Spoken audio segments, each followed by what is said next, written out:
Cockroach party ideology, Gen Z trend in politics, ఈ రెండు టీడీపీకి ఛాలెంజ్ గా మారుతూ ఉన్నాయా? అందుకోసమే చంద్రబాబు సందు దొరికినప్పుడల్లా, సమయం చిక్కినప్పుడల్లా వీలు చూసుకుని జన్ ఆల్ఫా, జన్ జీ మీ మైండ్ లో ఏమున్నాయో దానికంటే బియాండ్ గా తెలుగుదేశం పార్టీ ఆలోచిస్తున్నాం. ఇదిగో ఇలాగా జెన్జీ, జన్ ఆల్ఫా లాంటి పదాలని హైలైట్ చేసేందుకు ట్రై చేస్తున్నారా? అదేంటి కాక్రోచ్ పార్టీ అక్కడెక్కడో పెడితే టీడీపీ ఎందుకు ఉలిక్కిపడుతుంది? ఒకవేళ జెన్జీ గనక నిజంగా కళ్ళు తెరిస్తే ఏపీ రాజకీయం ఎలా తిరగబడొచ్చు, ఎవరికి రాజకీయంగా కోలుకోలేని దెబ్బ తగులుతుంది తెలుసా మీకు? జనాభా పరంగా చూసినా, ఐడియాలజీ పరంగా చూసినా పక్క రాష్ట్రం తమిళనాడులో వచ్చిన తీర్పు విజయ్ సీఎం అవడం వెనక కారణాలేంటి అని కాస్త పరిశీలనగా అర్థం చేసుకున్నా గానీ చాలా విషయాలు మనకు అర్థమవుతాయి. అంటే పైకి కనిపిస్తున్న సవాళ్లు రాజకీయపరమైన ఛాలెంజెసే కాదు, టీడీపీకి నాయకత్వానికి ఇన్ని రకాలైన ఈక్వేషన్స్ ఎదురొస్తున్నాయా అని అనిపించే సిచ్యువేషన్ ఇది. ఇంతకీ అసలు లెక్కేంటి? చాలా ఇంట్రెస్టింగ్ గా కనిపించే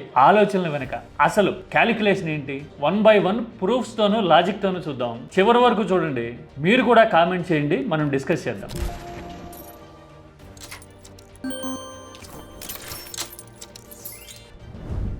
కాక్రోచ్ పార్టీ దేశాన్ని షేక్ చేసేయడం చూస్తా ఉన్నాం కదా. కొన్ని రోజుల్లోనే మిలియన్ల కొద్దీ ఫాలోయింగ్. బీజేపీ లాంటి పార్టీలు అయితే ఉలిక్కిపడే పరిస్థితి, నేరుగా ఖండిస్తూ అసలు దేశద్రోహులు వీళ్ళు కాక్రోజ్లు అన్నట్టుగా మాట్లాడుతూ హైలైట్ చేస్తున్నారు అని నేను ఇంతకు ముందు చెప్పా కదా. బీజేపీని సమర్థించే వాళ్ళు, బీజేపీ నాయకులు ఉలిక్కి పడితే గనక ఆ కాక్రోజ్లు ఇంకా ఎఫెక్టివ్ అయిపోతాయి అని కూడా నేను ఇంతకు ముందు చెప్పున్నా కదా. ఇప్పుడు ఇదే ఐడియాలజీ గురించి ఏపీ ఆలోచించటము, ప్లానింగ్ చేసుకోవడం ఆల్రెడీ మొదలైపోయింది తెలుసా మీకు? చాలా చిత్రంగా ఉన్నా కానీ ఇది నిజం. టీడీపీ రాష్ట్ర అధ్యక్షుడు పల్లా ఏమన్నారో చూడండి.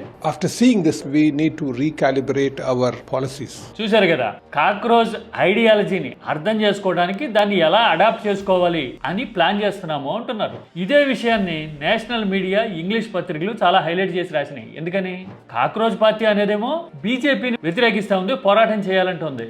ఆ పార్టీ ఐడియాలజీని టీడీపీ అడాప్ట్ చేసుకుంటుందట అని రాస్తా ఉంది. అసలు కాన్ఫ్లిక్ట్ ఇది. టీడీపీ అలా ఎందుకంది? కొత్తగా ఏదొచ్చినా గానీ, బజ్లో ఏమున్నా గానీ టీడీపీ నాయకత్వం అది మనదే అని చెప్పడమో, లేదంటే మేము అలాగే ఉన్నామని చూపించడానికి ట్రై చేయడమో సహజమే కదా అంటారా? కాదు, అంతకు మించిన విషయాలు, విశేషాలు, ఇంట్రెస్టింగ్ ఫ్యాక్ట్స్, అట్రిబ్యూషన్స్ ఇందులో చాలా ఉన్నాయి. అందులో 2-3 చెప్తా. ఒకటి, కాక్రోచ్ ఐడియాలజీ గనక ఏపీలో తలెత్తితే, ఇది జెన్జీ ఓరియంటెడ్ పొలిటికల్ భావజాలం అనుకోండి, అది తలెత్తితే గనక మొదటి థ్రెట్ టీడీపీ నాయకత్వానికి. ఎందుకని? కాక్రోచ్ ఐడియాలజీ చూడండి, అందులో ముఖ్యమైన పిల్లర్ పాయింట్ 75 ఏళ్లు పైబడిన వాళ్ళు రాజకీయాలకు దూరంగా ఉండాలి అనేది. ఒకవేళ అదే పాయింట్ గురించి జెన్జీ అయినా, కొత్త జనరేషన్ అయినా మాట్లాడడం మొదలైతే ఏమవుతుంది? ఎవరికి థ్రెట్? అందుకోసమే ఈనాడు లాంటి పత్రికలు ఇదిగో ఇలాగా జెన్జీ, జన్ ఆల్ఫాలకు అవకాశాలు ఉన్నాయి బాగా అంటున్నారు చంద్రబాబు అని హైలైట్ చేస్తుంటారు కదా. అంటే ట్రెండీ ఈ లీడర్ అని చెప్పాలన్న ప్రయత్నం ఇండైరెక్ట్ గా అలాంటి ఛాలెంజెస్ వస్తాయేమో అని ముందు జాగ్రత్త పడ్డం. ఆ తర్వాత జెన్జీలోను, కాక్రోచ్ ఐడియాలజీలోను, అసలు వరల్డ్ వైడ్ గా జరుగుతున్న ట్రెండ్స్ లోను ఇంకొక మేజర్ ఎలిమెంట్ ఏంటి ఈ మధ్యకాలంలో? అప్పుడెప్పుడో నేను హంగరీ అని చెప్పా. ఆ హంగరీ దగ్గర నుంచి, మన పక్కన ఉన్న నేపాల్ దగ్గర నుంచి తమిళనాడు వరకు అన్నిట్లోనూ కామన్ గా కనిపించే ఎలిమెంట్ ఏంటి? వారసత్వం మీద తిరుగుబాటు.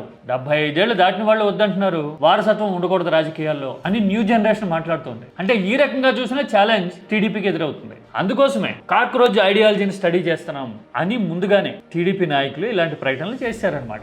ఆ తర్వాత ఇప్పుడు ప్రకటించారని కాదు, మామూలుగా కూడా ఓట్ల విషయంలో టీడీపీ నాయకత్వం గానీ, వ్యూహం గానీ ఎలా ఉంటుందో చెప్పడానికి నేను ఒక ఉదాహరణ కోట్ చేస్తా. మనం ఇంతకుముందు కీటాక్స్ లో కూడా మాట్లాడుకున్నాం. ఆస్ట్రేలియా, సింగపూర్ లాంటి దేశాల్లో కొత్త జనరేషన్ ని సోషల్ మీడియాకి దూరంగా ఉంచడానికి కొన్ని చట్టాలు తెస్తా ఉన్నారు. 16 ఏళ్ల లోపు వాళ్ళకి రిస్ట్రిక్షన్స్ పెడుతున్నారు. సోషల్ మీడియా అకౌంట్స్ క్రియేట్ చేయకూడదు, సోషల్ మీడియా యాక్సెస్ ఇవ్వకూడదు పిల్లలకి అని మాట్లాడాను నేను గతంలో, చూసుంటారు మీరు. అలాగే ఇండియాలో కూడా కర్ణాటక లాంటి రాష్ట్రాలు 16 ఏళ్లు దాటకపోతే సోషల్ మీడియా యాక్సెస్ ని రిస్ట్రిక్ట్ చేయాలి అని ప్రత్యేకంగా చట్టాలు చేయడం చూస్తా ఉన్నాం. అయితే టీడీపీ ఆ సబ్జెక్ట్ మీద దృష్టి పెట్టింది, కానీ ఏజ్ ని మాత్రం 16 కాదు 13 అని చెప్పింది. మీకు తెలుసా?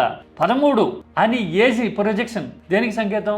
అగైన్ ఓట్ల క్యాలిక్యులేషన్ ఉంది ఇందులో. మీకు తెలుసా? ఎలాగా లెక్క పెడదామా? ఇప్పుడు సపోజ్ 16 ఏళ్ల లోపు వాళ్ళకి సోషల్ మీడియా లేదన్నారు అనుకోండి, ఇంకో 3 ఏళ్లకు ఎన్నికలు జరుగుతాయి కదా, అప్పటికి ఈ పిల్లలకి 19 ఏళ్ళు వస్తాయి, ఓటు వచ్చేస్తుంది అనమాట. 18 దాటిపోతే ఓటు వచ్చేస్తుంది కదా. వచ్చేస్తే మాకు సోషల్ మీడియా ఇవ్వలేదా ఈ పార్టీ అని గుర్తు పెట్టుకుంటారు వాళ్ళు. అందుకోసమని 16 అనకూడదు, 13 అనాలి. 13 ఏళ్ల వాళ్ళకి రిస్ట్రిక్షన్ ఉందన్నాం అనుకోండి, 18 రావాలంటే 5 ఏళ్ళు, 5 ఏళ్ళు అంటే ప్రభుత్వ టెన్యూర్ అనమాట. ఇప్పుడు 13 ఏళ్ల వాళ్ళకి రిస్ట్రిక్షన్ పెట్టి పెట్టినా కానీ రేపు వాళ్ళకి ఓటు రాదు. అందుకోసమని టీడీపీ 16 ఏజ్ బ్రాకెట్ను 13కి తగ్గించింది. చూసారా ఓట్ల విషయంలో ఎంత క్యాలిక్యులేటెడ్గా ఉంటుందో టీడీపీ నాయకత్వం చంద్రబాబు. ఇది ఒక ఉదాహరణ. నిజానికి ప్రాక్టికల్గా ఆలోచిస్తే 13 ఏళ్ల లోపు వాళ్ళకి కాదు సోషల్ మీడియా దూరంగా ఉండాల్సింది. క్రిటికల్ ఏజ్ ఏది ప్యూబర్టీ అంటారే స్టార్ట్ అయి ప్రపంచం తెలిసి తెలియని పీరియడ్ అంతా 13కి 18కో 20కో మధ్యలో ఉంటుంది కదా. కానీ మన దగ్గర మాత్రం ఓట్ల క్యాలిక్యులేషన్ ని ఇలాంటి టెక్నికాలిటీస్ కూడా ముడిపెట్టి మనం ట్రెండ్ లోనూ ఉండాలి, సోషల్ మీడియాని రిస్ట్రిక్ట్ చేస్తున్నట్టు ఉండాలి, ట్రెండీ అనిపించుకోవాలి మనం, ఏది సింగపూర్ లాగా ఆస్ట్రేలియా లాగా. అట్ ద సేమ్ టైం మన ఓట్లకి దెబ్బ పడకూడదు అని 16ని 13కి తగ్గిస్తాం అనమాట. ఇంత క్యాలిక్యులేషన్స్ ఉంటాయి రాజకీయాల్లో. మీకు తెలుసా ఈ విషయం? ఇంతకీ ఎందుకు ఆలోచిస్తున్నారు ఇంత కాక్రోచ్ గురించి అయినా జంజీ గురించి అయినా అంటే మీకు లెక్క చెప్తా, నోట్ లెక్క. మొత్తం జనాభాలో ఇండియాలో 38 years లోపు ఉన్న వాళ్ళు 65% ఉన్నారట అందాజుగా. ఏపీలో కూడా అంతే కదా. అంటే ఏపీలో నెక్స్ట్ ఎలక్షన్ టైంకి 40 కాస్త అటు ఇటుగా ఉన్నవాళ్ళు మొత్తం ఓటర్లలో 60% పైగా ఉంటారు. అంటే వీళ్ళందరూ ఫ్యామిలీకి బ్రెడ్ విన్నర్స్, ఉద్యోగాలు ఉపాధి చూసుకునే వాళ్ళు, ఆలోచించగలిగే వాళ్ళు, ప్రపంచాన్ని తెలుసుకునే వాళ్ళు, ఎక్స్పీరియన్స్ ఉన్నవాళ్ళు. వీళ్ళకి ప్రాక్టికాలిటీతో పాటు ఆలోచనలో దూకుడు కూడా ఉంటుంది కదా. అందుకని నాయకత్వాల విషయంలో ఎవరు ప్రాక్టికల్ గా ఉన్నారు, ఏది ట్రెండ్, ఎవరు చెప్పిన పనులు చేస్తా ఉన్నారు, ఎవరు ఓన్లీ ఉత్త ప్రచారాలు మాత్రమే చేస్తున్నారు, ఊదర కొడతా ఉన్నారు, ఎన్నేళ్ళైనా కానీ ఏమాత్రం రిజల్ట్ చూపించలేంది ఎవరు అని ఆలోచించగలరు. అందుకోసం వాళ్ళని చూస్తే భయం, బెరుకు, ఆందోళన ఉన్నాయి. ఆ వర్గాల్ని ఆకట్టుకోవడానికి ఏం చేయాలి అంటే ఇప్పుడు తట్టని పరిస్థితి. ఇప్పుడు సపోజ్ తమిళనాడులో చూసాం కదా, స్టాలిన్ మీదేం గొప్ప వ్యతిరేకత లేదు. కాకపోతే అక్కడ మేజర్ ఎలిమెంట్ ఏమైపోయింది, జంజీ నిద్రలేసింది, కొత్త నాయకత్వం కావాలంది, వారసత్వం ఏది ఉదయనిధి వద్దంది. ఉదయనిధి చాలా వరకు సటిల్ గా ఉండడానికి సైలెంట్ గా తన ప్రాపకాన్ని పెంచుకోవడానికి ట్రై చేశారు. అయినా సరే తమిళనాడు వద్దంది. ఆయన ఏమి సినిమా డైలాగులు కొట్టి భారీగా ప్రత్యర్థుల మీదకి దూకుతాం, తరుముతాం అనే ప్రకటనలు ఎప్పుడు చేసి ఉండలా. అయినా సరే ఉదయనిధి విషయంలో అలా రియాక్ట్ అయింది తమిళనాడు. నేపాల్ కూడా అంతే కదా. ఎంతసేపు నాయకులు దశాబ్దాల తరబడి తర్వాత వాళ్ళ పిల్లలైనా కొత్త వాళ్ళు వద్దా అంటూ ఫ్రమ్ నోవేర్ 35-36 years ఉన్న బీరాంగ్ షాని తీసుకొచ్చి కూర్చోబెట్టింది కదా ప్రధానిగా.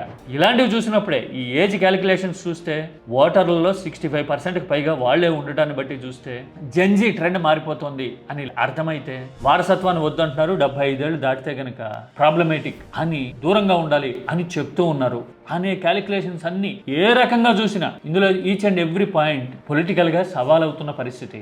అందుకోసమే ఇప్పుడు వ్యూహాత్మకంగా జంజీతో కరెక్ట్ అవుతున్నాం, జంజీతో ఇంటరాక్ట్ అవుతాం, జంజీ కోసం ఆలోచిస్తున్నాం, జన ఆల్ఫా కూడా అని చెప్తున్నాం. జన ఆల్ఫా అంటే 2012 తర్వాత పుట్టినోళ్ళు, అంటే కరెక్ట్ గా థ్రెషోల్డ్ దాటి ఓటు హక్కు వచ్చేసే అవకాశాలు ఉన్నవాళ్ళు అనమాట, లేత ఓటర్లు. అలాంటి వాళ్ళని కూడా ఆకట్టుకునేందుకు ఇదిగో జన ఆల్ఫా అని చెప్పాం. ఇలా చెప్పి ఆకట్టుకోవడానికి రాజకీయంగా శక్తి వంచన లేకుండా ట్రై చేయడం ఏపీలో కనపడతా ఉంది. మరి ఇలాంటి ప్రయత్నాలు ఎంతవరకు ఫలిస్తాయి? రాజకీయం మారాలంటే ముందు ఓటర్లు మైండ్ సెట్, ఆలోచన కదా మారాలి. మరి అలాంటి మార్పు వస్తుందని ఊహించగలమా? కాక్రోజ్ పుణ్యమో లేదంటే గనక తమిళనాడు, నేపాల్ లాంటి ఎఫెక్టో గానీ ఏపీలో గనక ఓటర్లు న్యూ జనరేషన్ ఆలోచిస్తే, కన్ను తెరిస్తే ఎవరికి నష్టం, రాజకీయంగా ఎవరికి కష్టం? ఒకవేళ మీరు కొత్త జనరేషన్ ఓటర్ అయితే, లేదంటే మీ పిల్లలో, మీ ఇంట్లో వాళ్ళు కొత్తగా ఈ ఏజ్ బ్రాకెట్ లోకి వస్తున్న వాళ్ళు అయితే గనక వాళ్ళు ఏం చేస్తారని మీరు అనుకుంటున్నారు, ఏం చెయ్యాలని కోరుకుంటారు? కామెంట్స్ చేయండి, మాట్లాడదాం.